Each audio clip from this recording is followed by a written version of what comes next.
Hello everybody. Today we will discuss one question which generally asked in some GATE examination in 1992, and this question is of the topic error and uncertainty analysis. Error and what? Uncertainty analysis. So we were discussing this question as what? Via the learning platform, Learning Education Center platform, study platform itself, and Learning Educare. So we were discussing this question, and the question is written here. Among all these options, one option is supposed to be correct, and we need to what? Choose one option or eliminate others. We may say in other terms also. So आज क्या कर रहे हैं? आज अभी इस video lecture में learning education centre study platform यानी लर्निंग एजुकेयर से एरर एंड अनसर्टेनिटी एनालिसिस के रिगार्डिंग के रिलेटेड इससे संबंधित गेट 1992 में प्रश्न पूछा हुआ से पूछा गया प्रश्न जो कि निम्नवत है, इस रूप में है, और इसके जितने भी विकल्प हैं, विकल्प ए है, बी है, सी है, डी है, इन सभी कूटों में से, इन सभी विकल्पों में से कोई सा एक विकल्प सही है. One of the option is suppose to be correct. अब कोई एक चूज करना है. अब सबसे इंपॉर्टेंट ये है कि क्वेश्चन क्या है, what is the main thing, क्या चीज पूछी गई है बताना है. सो सबसे पहले ये जानना जरूरी है, this is of great opinion and concern that this question is asked in instrumentation engineering. ये कहीं भी पूछा जाता है, इंस्ट्रूमेंटेशन इंजीनियरिंग में गेट में पूछा गया है. दैट में also be asked in electrical engineering, is electronics and communication also. अब यही क्वेश्चन, क्योंकि जो भी क्वेश्चंस हैं मिलते जुलते हैं, that may be asked in what? Electronics and communication engineering as an GATE also, electrical engineering also and instrumentation engineering. क्योंकि this is what? Because this is a part of measurement, electrical and electronics measurement. This is called EMMI or EMI, electrical measurement and measuring instruments, इस तरीके से बोल सकते हैं. और एक question जो है, this is a measurement portion and instrumentation portion is what asked in all the what specializations, all the electrical, all the engineering specialization, either in electrical, electronics as well as instrumentation. Question क्या है? The term precision used in the instrumentation means. अब सबसे पहले ये जानना जरूरी है कि एरर और अनसर्टेनिटी और इंस्ट्रूमेंटेशन क्या होता है. Instrumentation means what? कि कोई भी इंस्ट्रूमेंट हो या फिर कोई भी इंस्ट्रूमेंट वो कहलाता है जो किसी भी चीज, किसी भी क्वांटिटी, अननोन क्वांटिटी को मेजर करे. Instrument is the one which what? which quantifies or which calculates or measures the value of unknown quantity. ठीक है, unknown quantity को पता करे. अब unknown quantity को अगर पता करेगा तो नंबर में भी पता करेगा और उसके यूनिट में भी. लेट अस सपोज वोल्टेज है, वोल्टेज इज इक्वल टू बोला 50 वोल्ट, तो 50 नंबर है और V जो है वोल्ट है. Current I is equal to बोला 40 एम्पियर, तो 40 वैल्यू है और A जो है एम्पियर है, यूनिट है. तो कोई भी वैल्यू, चाहे वो करंट या वोल्टेज या कोई भी यूनिट है, उसकी वैल्यू नंबर से भी क्वांटिफाई होनी चाहिए, न्यूमेरिकल से भी, नंबर डिजिट से भी और यूनिट से भी. इसीलिए in the words of physicist और in the words of scientist Lord Kelvin के शब्दों में ऐसा शब्द परिभाषित उन्होंने किया, डिफाइन किया. The definition is goes like this, if you measure some unknown quantity in terms of, और if you are going to do some instrumentation, अगर किसी इंस्ट्रूमेंट से कोई इंस्ट्रूमेंटेशन कर रहे हो, किसी यंत्र से कोई यांत्रिकी कर रहे हो, नाप रहे हो, माप रहे हो, किसी चीज को क्वांटिफाई कर रहे हो, then if you measure that unknown quantity in terms of number and units, that is of some kind. Otherwise the measurement is of neither and unsatisfactory kind. इसका मतलब यह है कि जो भी मेजरमेंट किया जा रहा है अननोन नंबर से, अगर वो नंबर में और उसी के यूनिट में मेजर नहीं किया जा सकता है, तो वो ऐसा मेजरमेंट, इस तरीके का इंस्ट्रूमेंटेशन, इस तरीके का इंस्ट्रूमेंटेशनल प्रोसीजर या कैलकुलेशन ऐसा कहलाएगा नियगर, मतलब धुंधला, फजी, क्लियर नहीं, और नियगर एंड अनसेटिस्फैक्टरी मतलब असंतुष्टि से भरा हुआ, जो कि संतुष्टि योग्य नहीं होगा, ऐसा कहलाएगा. अब देखिए एरर मींस, एरर का मतलब होता है त्रुटि, गलती होना, है ना, एरर निकलना। इसका मतलब जो भी चीज डिजायरेबल है वैल्यू, है ना, जो डिजायरेबल वैल्यू है और जो मेजर्ड हो रही है, जो निकल के आई, उन दोनों के बीच का अंतर, the difference between desired and measured, ये एरर कहलाता है। सही बात है, एरर यही है। तो इसका मतलब त्रुटि मतलब ये है कि जो चाहिए था, whatever is desirable via some instruments in instrumentation while doing some measurement, तो जो चीज आना चाहिए था और जो चीज आया है, उन दोनों के बीच का जो अंतर है, that is suppose to be error. अब अनसर्टेनिटी मतलब होता है अनिश्चितता। अनिश्चितता मतलब किसी भी चीज के आउटपुट प्रोड्यूस होने के, किसी भी इनपुट में कोई फीडिंग करी, इनपुट डाला, कोई भी इंस्ट्रूमेंट में कोई इनपुट डाला, either that may be subjected by some voltage और करंट, करंट पावर लगाया, अब पावर दिया, करंट दिया, तो क्या आउटपुट आया, कितना डिफ्लेक्शन आया, क्या नहीं आया, उसके आउटपुट में किस तरीके का वो मेजरमेंट करने वाला इंस्ट्रूमेंट था, वोल्टेज नापने वाला था, करंट, पावर, क्या चीज, फ्रीक्वेंसी, क्या चीज, किस चीज को मिले, एनर्जी नापने, एनर्जी मीटर था, क्या कुछ था। तो अनसर्टेनिटी मतलब ये होता है अनिश्चितता के लिए, और एनालिसिस मतलब विश्लेषण करना। तो त्रुटि यानी एरर, गलती और अनिश्चितता का विश्लेषण ही एरर एंड अनसर्टेनिटी एनालिसिस कहलाता है। और इंस्ट्रूमेंटेशन में किया गया, क्योंकि इंस्ट्रूमेंट्स के द्वारा मापा नापा जाता है कम ज्यादा कोई भी क्वांटिटी, अननोन क्वांटिटीज को in terms of number and unit, तो इंस्ट्रूमेंटेशन कहलाता है। क्वेश्चन अब क्या है, The term precision, अब precision used, अब कोई टर्म है precision used in the instrumentation means, अब used जो precision क्या होता है, तो precision क्या होता है सबसे पहले देख लेते हैं ऑप्शन। ऑप्शन ए है gradual departure of the measured value from the calibrated value, अभी ऑप्शंस में भी एक्सप्लेन करेंगे क्या कुछ है। तो एक ऑप्शन ये है। दूसरा है smallest increment is the measurement that can be detected by the instrument, ये ऑप्शन है। तीसरा है मैक्सिमम डिस्टेंस और angle through which any part of the mechanical system में be moved in one direction without causing motion of the next part. और चौथा है the ability of the instrument to give output readings close to each other when the input is constant और remain unaffected, ये चीज है। अब चार options में से कोई एक चीज सुनिए। तो सबसे पहले प्रिसीजन को जान लेना जरूरी है कि क्या है। अब देखिए लेट अस सपोज कि कोई मेले में गया, है ना, समवन गोज टू फेयर, अब कोई मेले में गया, तो मेले में गया या फिर ऐसे जिसको उत्तराखंड में कौतिक भी बोलते, कौतिक बोलते हैं, सो समथिंग लाइक, और या फिर जो मेले में गया इन सम फेयर। अब मेले में गया या उत्साह, किसी उत्सव में गया, उत्सव में गया तो भाई वहां पे वो लगा रहता है ना कि जो निशाने मारने वाला लगा रहता है, ऐसे टारगेट पॉइंट्स लगे रहते हैं कि भाई यहाँ पे गुब्बारे भरे हुए हैं और गुब्बारे में इस तरीके से लगे हुए हैं। अब किसी ने, अब यहाँ पर जो ये इस पॉइंट पे मारेगा वो सटीक मारा जाएगा विद जीरो एरर, और किसी ने यहाँ पे लगा दिया। अब लेट अस सपोज किसी का जो है निशाना यहाँ पे लग गया, लेट अस सपोज सम, है ना, some triggering is here, some more has triggered here.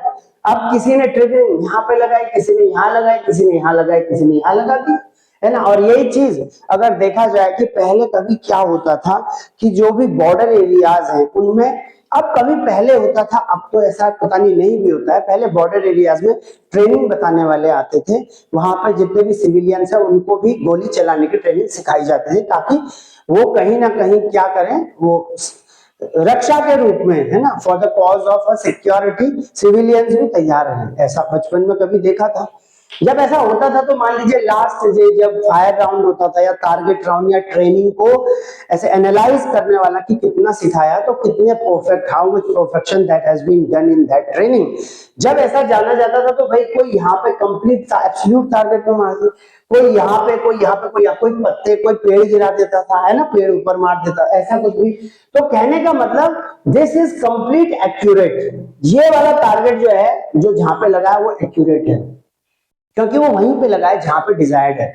इसका मतलब जो मेजर्ड वैल्यू है वो डिजायर्ड वैल्यू से मिल चुकी है, उसी के ऊपर सुपरसीड है और बैठ चुकी है, तो इसीलिए ये एब्सोल्यूट वैल्यू, यानी ये कौन सी वैल्यू है, ये है एकदम एग्जैक्ट वैल्यू। अब इसके इर्द गिर्द, जैसे बोलते हैं ना, इर्द गिर्द या आसपास, तो आसपास क्या है, ये वाला प्रिसीजन है, ये अप्रोक्सीमेट वैल्यू है, मतलब जो degree of closeness to the absolute value या फिर degree of closeness to the true value, true value ये है, इसके क्लोजनेस कितने डिग्री है, ये प्रिसीजन है, ये वाला प्रिसीजन है। This is what precision, this is also precision, this is also this is, ये सब प्रिसीजन है ये वाले, this all comes to be, but this is true value. So ये ज्यादा प्रिसाइज है इससे, क्योंकि ज्यादा नजदीक है ट्रू वैल्यू के, ये ज्यादा प्रिसाइज है इससे, ये ज्यादा प्रिसाइज है इस वाले से, और ये ज्यादा प्रिसाइज है इससे। सो इसका मतलब ये है कि that comes to be like degree of precision कितना है। और प्रिसीजन क्या है? प्रिसीजन मतलब ये है एग्जैक्टनेस। अब बोलेंगे रिप्रोड्यूसिबिलिटी ऑफ व्हाट?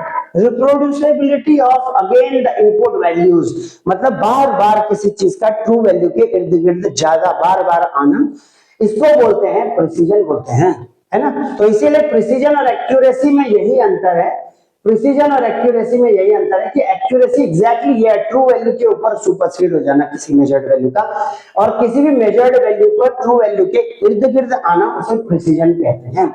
इसीलिए अगर कोई चीज एक्यूरेटली पॉसिबल ना हो सके तो उससे ये डिजायर्ड होता है किसी भी इंस्ट्रूमेंटेशन में या कहीं पर भी कि मोस्ट प्रिसाइज होना चाहिए, बोला भी जाता है मोस्ट प्रिसाइज। तो देखिए अब कौन सा बिलोंग करता है। अब ऑप्शन पहला, ग्रेजुअल डिपार्चर मतलब चले जाना, गंतव्य साधना है ना, गंतव्य साधन, तो गंतव्य मतलब जहां पहुंचना है। सो ग्रेजुअल मतलब धीरे धीरे, सने सने। So gradual departure of the measured value, मतलब जो मेजर्ड वैल्यू है उसका gradual departure from the calibrated value.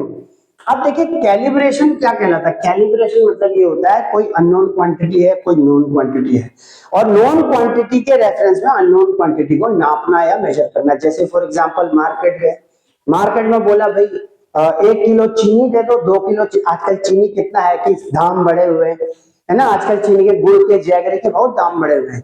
देखा जाए देखिए, या कोई भी और क्वांटिटी है, या कोई गन्ना ही तुलवा ले, अब आजकल गन्ने के भी दाम इथेनॉल वगैरह ब्लेंडिंग बनने से कभी कम ज्यादा होते रहते हैं, घटे हैं, या जो भी है वो बातें भी चल रही है। फिलहाल कोई भी गुड्स एंड सर्विसेज, मान लीजिए कोई अनाज लेने चले गए, राशन लेने चले गए, और कोई भी चीज ले, आटा लेने चले, खुला आटा है ना, या फिर भात चावल लेने चले गए, कुछ भी, तो क्या करेंगे, पहले एक साइड पे वेट रखा जाएगा और एक साइड में अननोन क्वांटिटी रखी जाएगी। तो अननोन क्वांटिटी जब को वेट के आधार पे नापा जाएगा, तो भाई जैसे मान लो 1 किलो 2 किलो चाहिए, 2 किलो का बट्टा रख देगा, नापेगा, बराबर बैलेंस होगा। तो ऐसे ही तो होता है। और मेन चीज क्या है कि अगर ये वेट एनालॉग भी हो सकता है, वेट के जैसा भी हो सकता है, और डिजिटल भी हो सकता है, जो डिजिटल ऐसा लगा रहता है ना, एक इस तरीके का डिजिट का बनता है, ये धर्म कांटा जो है, दोनों प्रकार का हो सकता है। तो इसी तरह कैलिब्रेशन का मतलब होता है कि किसी अननोन क्वांटिटी को किसी नॉन स्टैंडर्ड से, ब्यूरो ऑफ इन्वेस्ट जो स्टैंडर्ड से तय किया जाता है, तो नॉन स्टैंडर्ड से क्या करना, मेजर करना पहले से ही, मतलब जो ऑलरेडी स्टैंडर्ड गिवन है ना, रेफरेंस सिस्टम, उससे ऑलरेडी कैलिब्रेटेड स्टैंडर्ड से किसी अननोन क्वांटिटी को मेजर करना या कंपेयर करना, दैट इज कैलिब्रेशन। तो देखिए प्रिसीजन क्या है, क्या gradual departure of the measured value from the calibrated value, ऐसा तो नहीं है। मेजर्ड वैल्यू और कैलिब्रेटेड वैल्यू के बीच में डिपार्चर, ऐसी बात तो प्रिसीजन में नहीं हुई, क्योंकि प्रिसीजन में सिर्फ क्या हुआ कि प्रिसीजन का सीधा मतलब इतना समझ गए कि ट्रू वैल्यू के ज्यादा नजदीक रहना, मतलब जो एग्जैक्ट, जो सही वैल्यू है, जो एग्जैक्टली, जो एक्यूरेटनेस, जिसमें एरर जीरो या नील हो जाएगा, लीस्ट से लीस्ट हो जाएगा, जीरो के ही बराबर, 10 to 0 या 0 हो जाएगा, ऐसे की ओर पहुंचना, वही प्रिसीजन है। तो ये तो प्रिसीजन नहीं है। दूसरा क्या है, स्मॉलेस्ट इंक्रीमेंट। अब ये इंक्रीमेंट मतलब बढ़ना, छोटा, मतलब कुछ बढ़ना in the measurement that can be detected by the instrument, ऐसा तो नहीं है। अब जैसे कोई भी इंक्रीमेंट अगर किसी मेजरमेंट में इंस्ट्रूमेंट ने देखा, ये डिटेक्ट किया कि बढ़ गया है, तो ये तो नहीं है। अब देखिए इस तरीके का इंक्रीमेंट जो अगर बढ़ गया, तो इसको तो ऐसा कह सकते हैं, सेंसिटिविटी कह सकते हैं। सेंसिटिविटी मतलब संवेदनशीलता, sensitivity towards what, sensitivity towards increment कहलाएगा। भाई कोई भी चीज अगर बढ़ गई तो इंस्ट्रूमेंट को पता पड़ गया कि बढ़ गया है ना, तो इसका मतलब दैट इज सेंसिटिव, संवेदनशीलता। और ये क्या हो जाएगा, gradual departure of the measured value from the calibrated value, ये तो नहीं है, ये भी नहीं है, तो ये भी नहीं हुआ, ये भी नहीं हुआ। तो ऑप्शन क्या है, मैक्सिमम डिस्टेंस मतलब अधिक से अधिक दूरी या एंगल, कोण, through which any part of the mechanical system may be moved in one direction without causing motion of the next part, मतलब एक पार्ट का को चलाना और दूसरे पार्ट को स्थिर रखना, स्टैटिक, ऐसा भी नहीं है, ये भी नहीं है। अब नेक्स्ट क्या है, the ability of the instrument, मतलब इंस्ट्रूमेंट की वो क्षमता टू गिव आउटपुट रीडिंग्स, मतलब to give what, output readings close to each other, मतलब आपस में close to each other when the input is constant. तो ये वाला ऑप्शन क्या है, D option is the correct. और इसी को कहते हैं रिप्रोड्यूसिबिलिटी। क्या बोलते हैं, रिप्रोड्यूसिबिलिटी, मतलब बार बार प्रोड्यूस होना, बार बार आते रहना, मतलब आउटपुट आ रहा है और वो बार बार पिछले आउटपुट क्या इर्द गिर्द आसपास चिपकता हुआ आ रहा है। So that is ability of the instrument to give output readings close to each other and when the input is constant, क्योंकि प्रिसीजन वही इफेक्टिव माना जाता है जहां पर ज्यादा ट्रू वैल्यू की ओर जो है वो टेंड हो, यानी छू रहा हो, तो प्रिसीजन अपने आप में वही चीज होती है। So this is what, this is question and this may be asked in also some GATE exam in 1992। Now अब एक बार और देख लेते हैं, via learning education centre platform और learning educare study platform study channel here error and uncertainty analysis topic, numerical or this conceptual question in terms of some theory that has been asked। ये conceptual question है theory के रूप में, मतलब question तो direct है कि precision क्या है, लेकिन वो थोड़ा घुमा करके पूछा है, थोड़ा भनक पड़ने पर पता चल जाएगा। तो मींस पहला ऑप्शन है gradual departure of the measured value from the calibrated value, ऐसा तो नहीं है। Smallest increment in the measurement that can be detected by the, ये भी नहीं है, ये तो सेंसिटिविटी टुवर्ड्स इंक्रीमेंट हो गया। और कैलिब्रेशन मतलब स्टैंडर्ड वैल्यू के साथ किसी अननोन क्वांटिटी को मेजर करना, तो जो ऑलरेडी कैलिब्रेटेड हो उसके साथ किसी अननोन का कैलिब्रेशन या कंपैरिजन करना, वो कैलिब्रेशन है, ऐसा भी नहीं है। तीसरा है मैक्सिमम डिस्टेंस और angle through which any part of the mechanical system may be moved in one direction without causing motion to the next part, मतलब एक पार्ट किसी मैकेनिकल सिस्टम का हिलाया और दूसरा रखा रखा यथावत, ये भी नहीं है। और the ability, लास्ट ऑप्शन है, the ability of the instrument to give output readings close to each other when the input is constant, this option is supposed to be correct। देखिए सबसे ज्यादा इंपॉर्टेंट है कि मेजरमेंट सबसे अच्छा क्या होता है। देखिए एरर ऐसा है कि जिसमें एरर कम हो और जिसमें व्हाट, जिसमें जो भी आउटपुट आए that should be very fine, output is very fine और इनपुट जो है वो भी क्लियरली डिफाइंड हो। It means that there is a crispy input as well as crispy output and in between input and output whatever procedure is there, whatever steps or the procedure is there, that should be least, मतलब कहने का मतलब the loss between the loss in the procedures between input and output should be less। जब loss कम होगा तो जो भी input apply किया है किसी भी इंस्ट्रूमेंट में और वो आउटपुट में ज्यादा पहुंचेगा, अधिक होगा। इसीलिए तो इनपुट एंड आउटपुट के बीच में जो ट्रांसफर फंक्शन है ना, जो ट्रांसफर फंक्शन है या फिर जो इस तरीके का ट्रांजिशन वाला, या फिर यूं कहें कि इस तरीके की there is a check and balance between input and output, अगर चेक करेंगे तो draw the losses should be least in the instruments. तो ये कब हो पाएगा, जब इंस्ट्रूमेंट्स में स्वयं से लॉस क्या होगा, कम होगा। कम होगा इसका मतलब वो कम पावर खाता होगा, इसका मतलब वो कम क्या करता होगा, इलेक्ट्रिसिटी या पावर को कंज्यूम करता होगा, कि इनपुट जितना लगाया लीस्ट एनर्जी पे वर्क करके अधिक से अधिक आउटपुट देता होगा। So that is what, that is the pure what based on this. Error में बहुत सारे एरर हैं, that may be absolute error, that may be random error, that may be some that may be error based on environment, observational error which is also called parallax error। कई बार होता है ना, दिखता कुछ और है लिखा कुछ और जाता है, वो थ्रेशोल्ड कुछ और दिमाग में सेट होता है लिख दिया जाता है। मैनुअल एरर में भी there, of reading observational error, बहुत सारी एरर्स हैं।